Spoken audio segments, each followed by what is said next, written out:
ओम शांति, ओम शांति, ओम शांति। आज बाबा को 5/11/2020 को साकार मुरली।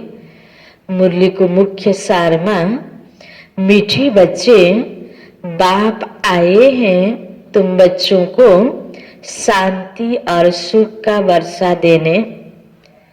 बाप आए हैं तुम बच्चों को शांति और सुख का वर्षा देने।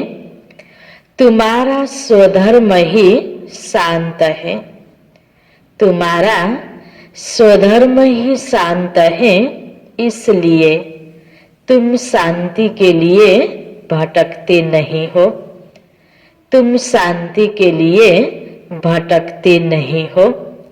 बाबा आए हैं तुम बच्चों को शांति और सुख का वर्षा देने। तुम्हारा स्वधर्म ही शांत है, इसलिए तुम शांति के लिए भटकते नहीं हो। बाबाले भन्नुभयो यति बेला बाबाले हामीलाई शान्ति र सुखको वर्षा दिँदै हुनुहुन्छ। अर्थात् बाबाले शान्ति प्राप्त गर्नेको विधि बताउँदै हुनुहुन्छ।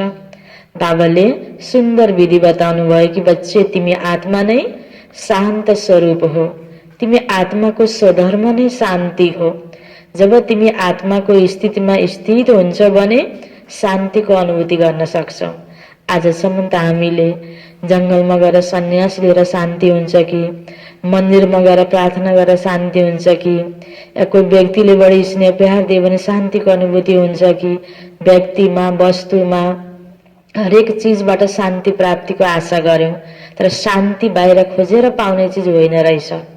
बाबाले भन्नुभयो तिमी भित्रै शान्ति छ, तिम्रो स्वधर्म नै शान्ति हो, तिमी आत्मा नै शान्त स्वरूप हो। यो क्लियर ज्ञान बाबाले दिनुभयो। अब शान्तिको लागि यताउता भट्किनु पर्दैन। बाबाले सही ठेगाना दिनुभयो कि तिमी आफ्नो आत्मिक स्वरूपमा, त्यो शान्त स्वरूपमा स्थित रहो। प्रश्नमा, अभी तुम बच्चे 21 जन्मों के लिए अखूट खजानों में वजन करने योग्य बनते हो, क्यों? अभी तुम बच्चे 21 जन्मों के लिए अखूट खजानों में वजन करने योग्य बनते हो, क्यों?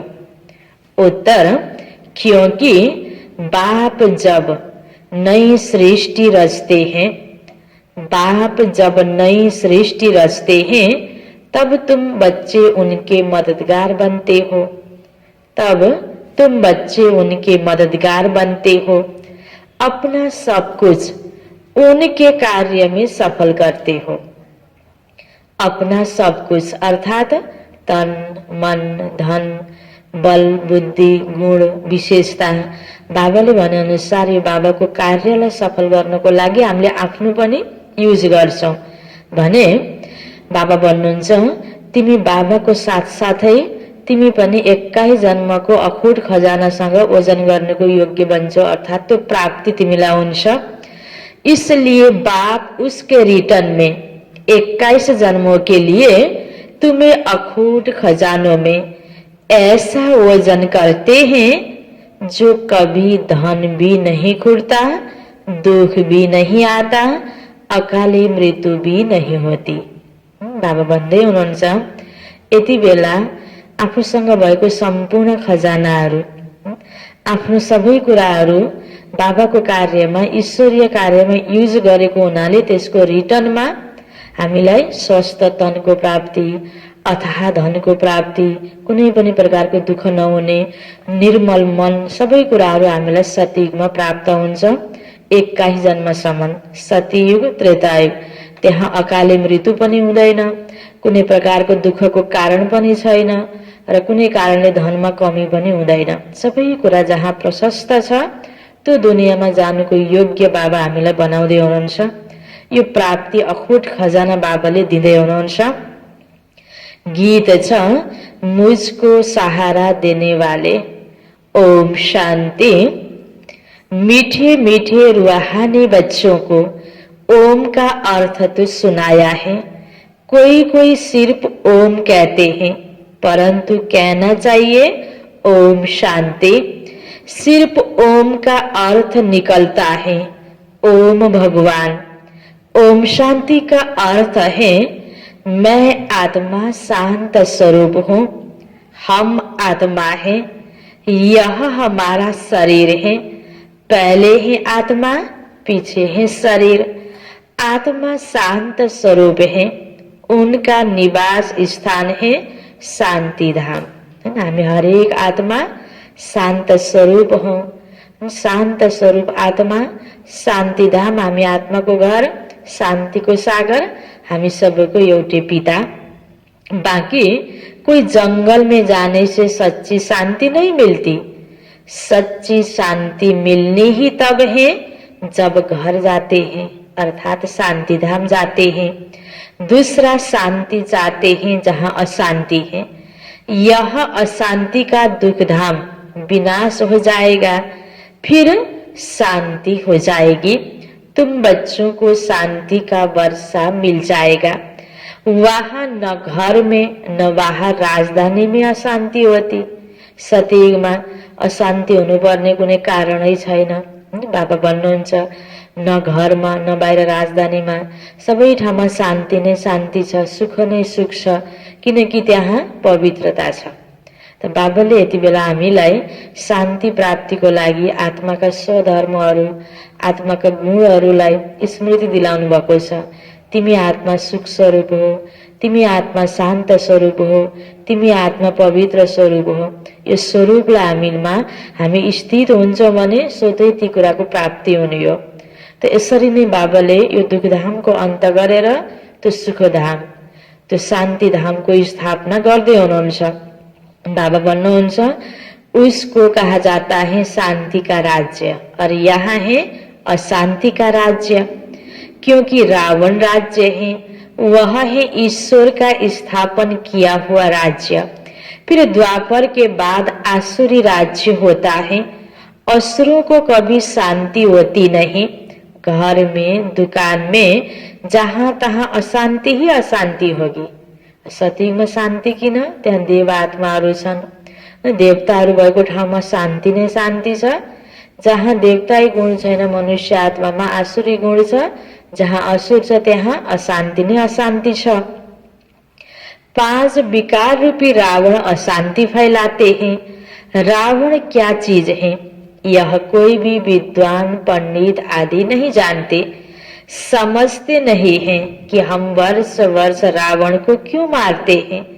सतयुग त्रेता में यह रावण होता ही नहीं, वह है ही दैवी राज्य। ईश्वर बाबा दैवी राज्य की स्थापना करते हैं तुम्हारे द्वारा, अकेले तो नहीं करते हैं। तुम मीठे मीठे बच्चे ईश्वर के मददगार हो। आगे थे रावण के मददगार, अब ईश्वर आकर सर्व की सदगति कर रहे हैं। पवित्रता, सुख शांति की स्थापना करते हैं। तुम बच्चों को ज्ञान का तीसरा नेत्र अब मिला है। सतयुग त्रेता में दुख की बात नहीं, कोई गाली आदि नहीं देते, गंध नहीं खाते। यहाँ तो देखो कितना गंध खाते हैं। दिखाते हैं कृष्ण को गौएं बहुत प्यारी लगती थी। ऐसे नहीं कि कृष्ण कोई ग्वाला था, गौ की पालना करते थे, नहीं। वहाँ की गौ और यहाँ की गौ में बहुत बहुत फर्क है। वहाँ की गाय सतो प्रदान बहुत सुंदर होती है। जैसे सुंदर देवताएं वैसे गाय, देखने में ही दिल खुश हो जाए। सत्य को बाबा वर्णन करते हुनुहुन्छ।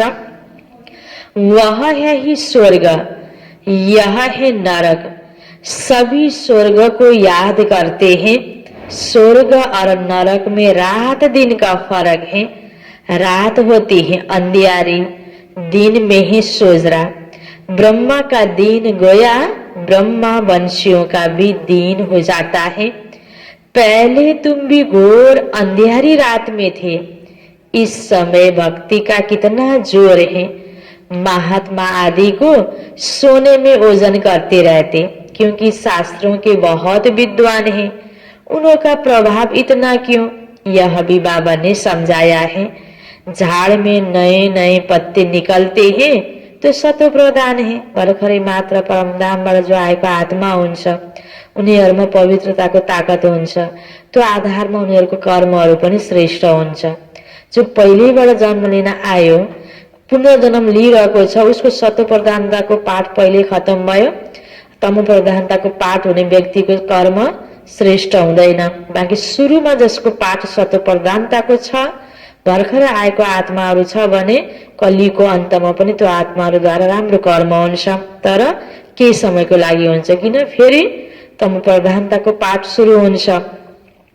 ऊपर से नई सोल आएगी तो जरूर उनका प्रभाव होगा ना, अल्पकाल के लिए सोने अथवा हीरो में वजन करते हैं, परंतु यह तो सब खलास हो जाने हैं। मनुष्यों के पास कितने लाखों के मकान हैं, समझते हैं हम तो बहुत साहूकार हैं।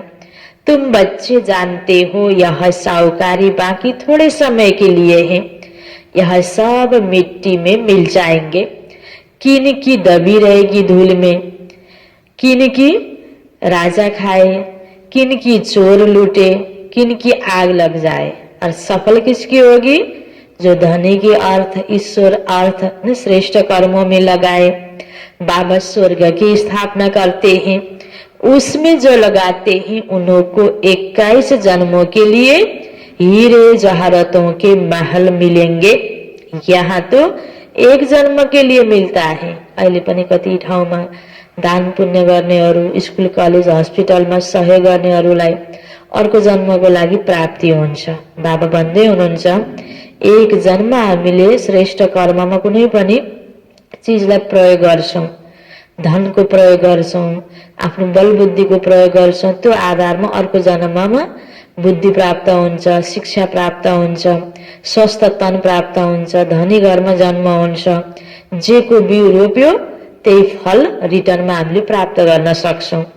यहाँ एक जन्म के लिए मिलता है, वहाँ तुम्हारा 21 जन्म चलेगा। हामीले आपसमा व्यक्ति व्यक्तिलाई सहयोग गर्छौं, अर्को एक जन्ममा रिटर्नमा प्राप्ति हुन्छ। भगवानको कार्यमा सहयोग गर्छौं त हामीलाई 21 जन्मको लागि प्राप्ति हुन्छ।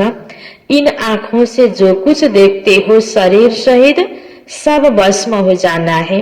तुम बच्चों को दिव्य दृष्टि द्वारा साक्षात्कार भी होता है, विनाश होगा, फिर इन लक्ष्मी नारायण का राज्य होगा। तुम जानते हो हम अपना राज्य भाग्य फिर से स्थापन कर रहे हैं। 21 पीढ़ी राज्य किया, फिर रावण का राज्य चला, अब फिर बाप आया है। भक्ति मार्ग में सब बाबा को याद करते हैं। गायन भी है ना, दुख में सिमरण सब करे, सुख में करे न कहे। यदि सुखमा पनि हामीले भगवानलाई याद गर्थ्यौं भने सायद दुःख नै हुन्थेन होला। सुखमा याद गरेनौं, दुःखदायी दुनियाँमा हामीले भगवानलाई याद गर्न थाल्यौं।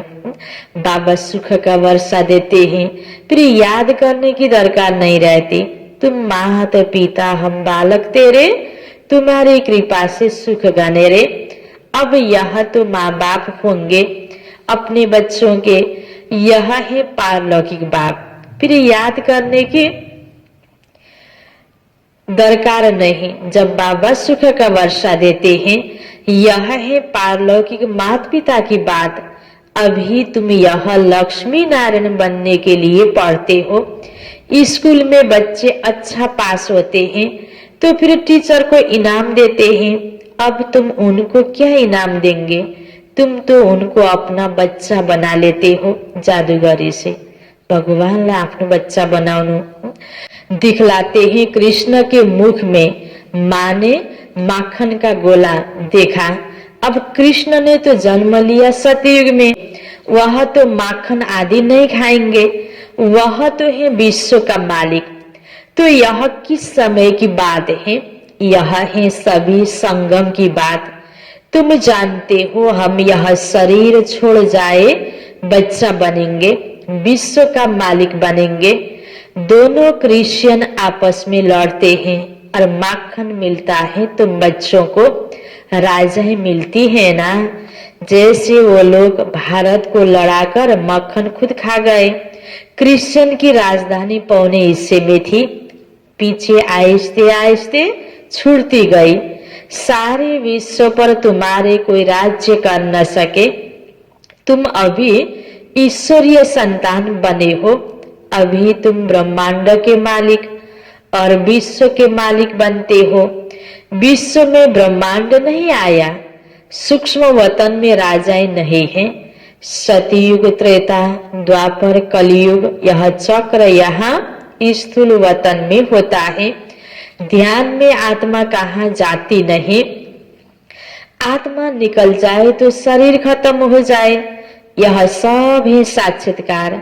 रिद्धि सिद्धि द्वारा ऐसे भी साक्षात्कार होते हैं। जो यहाँ बैठे बेलायत की पार्लियामेंट आदि देख सकते हैं। बाबा के हाथ में फिर है दिव्य दृष्टि की चाबी। तुम यहाँ बैठे लंदन को देख सकते हो। औजार आदि कुछ नहीं जो खरीद करना पड़े। ड्रामा अनुसार उस समय पर वह साक्षात्कार होता है। जो ड्रामा में पहले से ही नूर है, जैसे दिखाते हैं भगवान ने अर्जुन को साक्षात्कार कराया। ड्रामा अनुसार उनको साक्षात्कार होना था। यह भी नूर है, कोई की बड़ाई नहीं। यह सब ड्रामा अनुसार होता है। कृष्ण विश्व का प्रिंस बनता है, गोया मक्खन मिलता है। यह भी कोई नहीं जानते कि विश्व किसको, ब्रह्मांड किसको कहा जाता है। ब्रह्मांड में तुम आत्माएं निवास करती हो। सूक्ष्म वतन में आना जाना साक्षात्कार आदि इस समय होता है। फिर 5000 वर्ष सूक्ष्म वतन का नाम नहीं होता। कहा जाता ब्रह्मा देवताय नमः, फिर कहते शिव परमात्माय नमः। तो सबसे ऊंचा हो गया ना, उनको कहा जाता है भगवान। ब्रह्मालाई देवता को रूप में पूजा गरिन्छ। ब्रह्मा देवताय नमः, शंकर देवताय नमः, विष्णु देवताय नमः। तर शिव परमात्मालाई शिव परमात्माय नमः। तो सबैभन्दा उच्च भगवान, यो 3 देवतालाई पनि रचनेवाला शिव परम पिता परमात्मा हुनुभयो। उनको कहा जाता है भगवान। वह देवताएं हैं मनुष्य, परंतु दैवी गुण वाले। बाकी 4-8 भुजा वाले मनुष्य होते नहीं। वहां भी 2 भुजा वाले ही मनुष्य होते हैं, परंतु संपूर्ण पवित्र। अपवित्रता की बात नहीं। अकाले मृत्यु कभी होती नहीं। तो तुम बच्चों को बहुत खुशी होनी चाहिए। हम आत्मा इस शरीर द्वारा बाबा को तो देखें। देखने में तो शरीर आता है, परमात्मा अथवा आत्मा को तो देख नहीं सकते। आत्मा और परमात्मा को जानना है। देखने के लिए फिर दिव्य दृष्टि मिलती है और सब चीजें दिव्य दृष्टि से बड़ी देखने में आएगी। राजधानी बड़ी देखने में आएगी। आत्मा तो है ही बिंदी। बिंदी को देखने से तुम कुछ भी नहीं समझेंगे। आत्मा तो बहुत महीन है। बहुत डॉक्टर्स आदि ने कोशिश की आत्मा को पकड़ने की, परंतु किसी को पता ही नहीं पड़ता। वो लोग तो सोने हीरो में वजन करते हैं। तुम जन्म जन्मांतर पद्मपति बनते हो। तुम्हारा बाहर का सो जरा भी नहीं। साधारण रीति इस रथ में बैठ पढ़ाते हैं, उनका नाम है भागीरथ। यति ऊंचा भगवान ब्रह्म बाबाको तनमा आउनुभएको छ। साधारण तरिकाले पढाउनु भयो। बाहिर कुनै प्रकारको पनि भक्का छैन।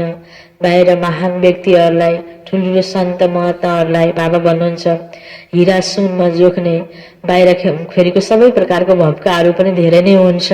तर यहाँ साधारण तरिकाले बाबाले पढाइराख्नु भएको छ।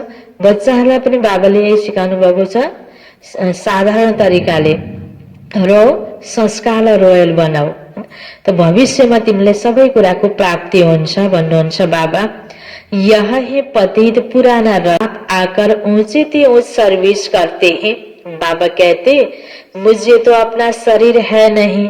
मैं जो ज्ञान का सागर, प्रेम का सागर हूँ, शांति का सागर हूँ, तो तुमको वर्षा कैसे दूं? ऊपर से तो नहीं दूंगा ना, क्या प्रेरणा से पढ़ाऊंगा?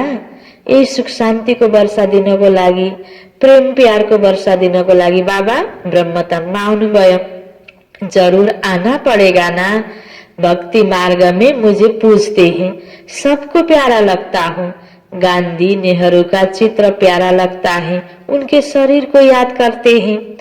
आत्मा जो अविनाशी है उसने तो जाकर दूसरा जन्म लिया, बाकी विनाशी चित्र को याद करते हैं।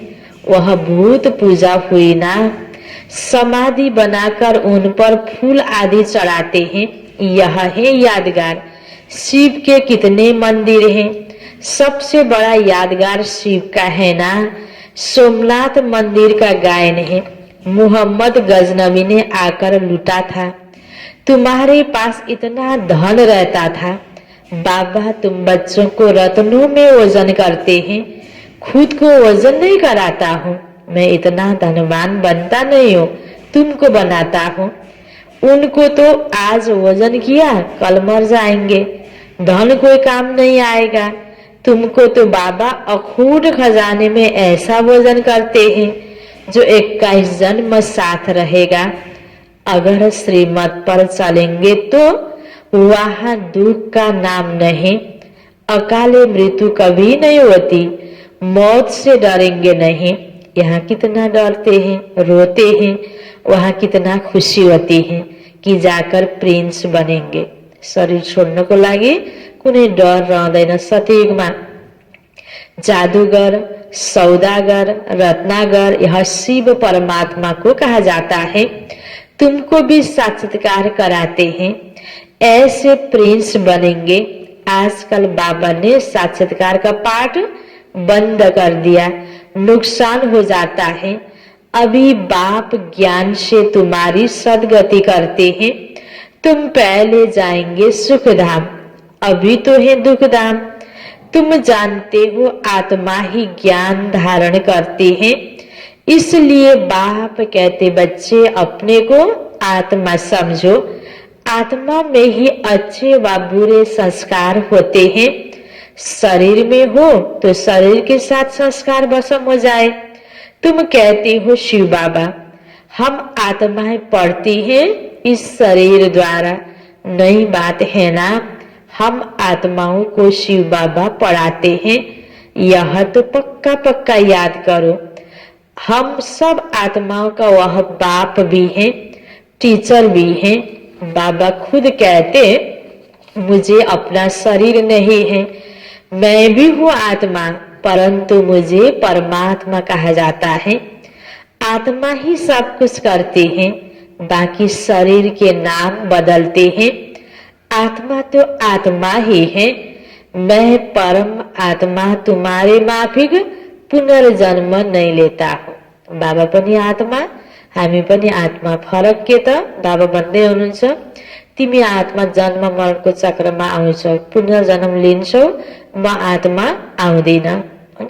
बाबालाई भनिन्छ परम आत्मा। सबै मनुष्य आत्माहरूमा, देव आत्माहरूमा बाबा परम हुनुहुन्छ। मेरा ड्रामा में पाठ ही ऐसा है जो मैं इनमें प्रवेश कर तुमको सुना रहा हूँ, इसलिए इनको भाग्यशाली रथ कहा जाता है। इनको पुरानी जुत्ती भी कहते हैं। शिव बाबा ने भी पुराना लंग बूट पहना है। ब्रह्म बाबा को शरीरलाई शिव बाबाले भन्नुहुन्छ मेरो लागि यो लंग बूट हो। ब्रह्म बाबा को शरीर को आधार लिएर बाबाले यो कर्तव्य गर्दै हुनुहुन्छ। बाबा कहते मैंने इसमें बहुत जन्मों के अंत में प्रवेश किया है, पहले पहले यह बनते हैं तत्व। बाबा कहते तुम तो जवान हो, मेरे से जास्ती पढ़कर ऊंच पद पाना चाहिए। शिव बाबाले भन्दै हुनुहुन्छ ब्रह्म बाबाको तनमा मैले प्रवेश गरेँ, पढाइरहेको छु, त यो पढाइ सुनेर सबैभन्दा पहिला त ब्रह्म बाबा नै भन्नुहुन्छ। देव आत्मा श्री कृष्ण को रूप में जन्म लिने वाला त ब्रह्म बाबा नै हुनुहुन्छ। जब ब्रह्म बाबा यति बुढो भएर पढेर त्यति उच्च पद पाउन योग्य बन्नुभयो भने बाबा भन्दै हुनुहुन्छ तिमी बच्चाहरू त जवान छौ, परंतु मेरे साथ बाबा है तो मुझे घड़ी घड़ी उनकी याद आती है। ब्रह्म बाबाले आफ्नो अनुभव सुनाउनु भयो। बाबा भन्नुहुन्छ मेरो साथमा बाबा हुनुहुन्छ, घडी घडी याद आउँछ। बाबा मेरे साथ सोता भी है, परंतु बाबा मुझे बाकी नहीं पहन सकते। ब्रह्म बाबामा शिव बाबा हुनुहुन्छ, अरू बच्चाले गएर ब्रह्म बाबासँग गला मिल्दा शिव बाबासँग गला मिलेको फिलिङ त्यो हरेक बच्चाले गर्न सक्छ। ब्रह्म बाबाले कोसँग गला मिल्ने?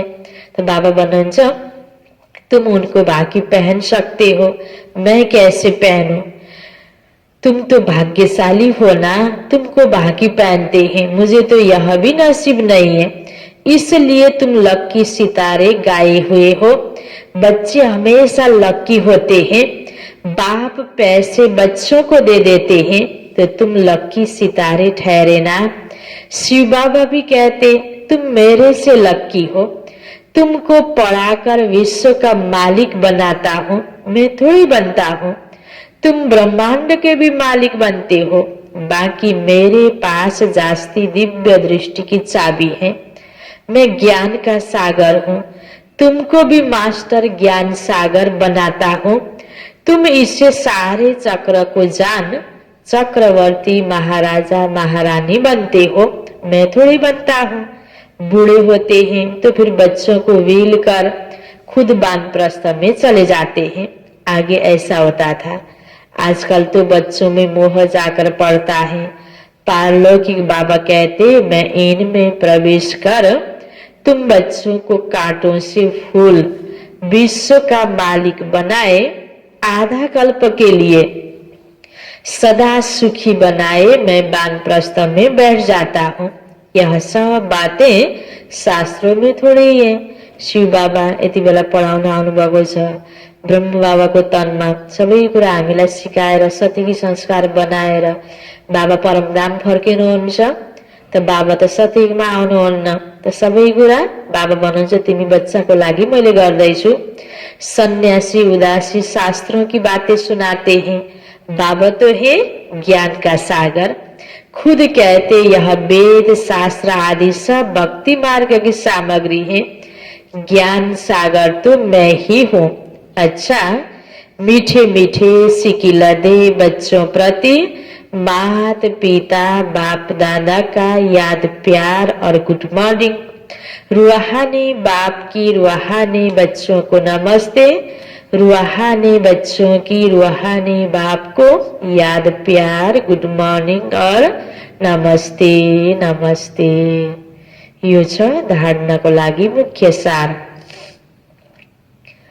पहिलो पॉइंटमा इन आँखों से शरीर सहित जो दिखाई देता है, इन आँखों से शरीर सहित जो दिखाई देता है यह सब भस्म हो जाना है।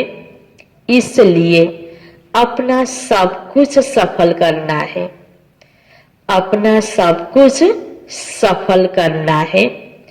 दूसरा पॉइंट, बाप से पूरा वर्षा लेने के लिए पढ़ाई पढ़नी है। बाप से पूरा वर्षा लेने के लिए पढ़ाई पढ़नी है। सदा अपने लक को स्मृति में रख ब्रह्मांड व विश्व का मालिक बनना है। सदा अपने लक को स्मृति में रख ब्रह्मांड व विश्व का मालिक बनना है। वरदान छ बाबा को, माया के रॉयल रूप के बंधनों से मुक्त विश्व जीत जगत जीत भव। माया के रॉयल रूप के बंधनों से मुक्त विश्व जीत जगत जीत भव। इसको विस्तार में, मेरा पुरुषार्थ, मेरी इन्वेंशन, मेरी सर्विस, मेरी टचिंग, मेरे गुण अच्छे हैं, मेरी निर्णय शक्ति बहुत अच्छी है, यह मेरापन है। के मेरोपन बाबा भन्दै हुनुहुन्छ, मेरो पुरुषार्थ, मेरो इन्वेन्सन, मैले गरेको सर्भिस, मेरो टचिङ, मेरो राम्रो गुण, मेरो निर्णय शक्ति, बाबा भन्नुहुन्छ यह मेरापन ही रॉयल माया का रूप है। माया ऐसा जादू मंत्र कर देती है जो तेरे को भी मेरा बना देती है। इसलिए अब ऐसे अनेक बंधनों से मुक्त बन एक बाप के संबंध में आ जाओ। एक बाप के संबंध में आ जाओ तो माया जीत बन जाएंगे। माया जीत ही प्रकृति जीत, विश्व जीत व जगत जीत बनते हैं। वही एक सेकेंड के अशरीरी भाव के डायरेक्शन को सहज और स्वतः कार्य में लगा सकते हैं। स्लोगन, विश्व परिवर्तक वही है जो किसी के नेगेटिव को पॉजिटिव में बदल दे। विश्व परिवर्तक वही है जो किसी के नेगेटिव को पॉजिटिव में बदल दे। बाबा सार में बंदे उन्होंने मीठे बच्चे, बाप आए हैं तुम बच्चों को शांति और सुख का वर्षा देने। तुम्हारा स्वधर्म ही शांत है, इसलिए तुम शांति के लिए भटकते नहीं हो। प्रश्न उत्तर मथियो, अभी तुम बच्चे 21 जन्मों के लिए अखूट खजानों में वजन करने योग्य बनते हो। क्यों?